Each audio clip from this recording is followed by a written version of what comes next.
તો રાહુલ ગાંધીના ગુજરાત પ્રવાસની હવે વાત કરીએ તો જેને લઈ અને સેવાદળના રાષ્ટ્રીય સંયોજક લાલજી દેસાઈએ જણાવ્યું કે રાહુલ ગાંધી ગુજરાત આવ્યા છે અને તેઓ કાર્યકર્તાઓ સાથે સતત 2 દિવસ સંવાદ કરશે।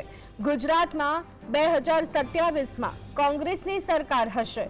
કોઈ ભોગે ગુજરાતની જનતાને શોષણમાંથી મુક્ત કરાવવામાં આવશે।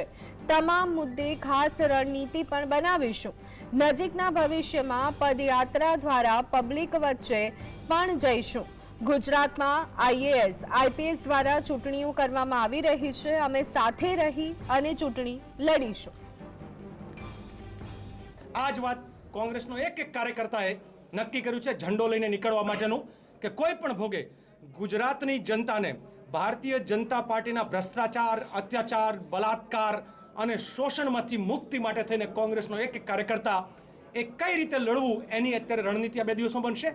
સાથે રાહુલજી ખુદ જ્યારે મેદાનમાં ગુજરાતમાં ઉતરી રહ્યા છે ત્યારે કોંગ્રેસનો એક કાર્યકર્તા એ ચાહે પ્રદેશ સ્તરનો મોટામાં મોટો નેતા હોય કે પછી એક ગામના બૂથ ઉપર બેસનારો કાર્યકર્તા હોય, આ બધા એક ઉત્સાહ સાથે મળીને લડવા માટેની આજે 2 દિવસમાં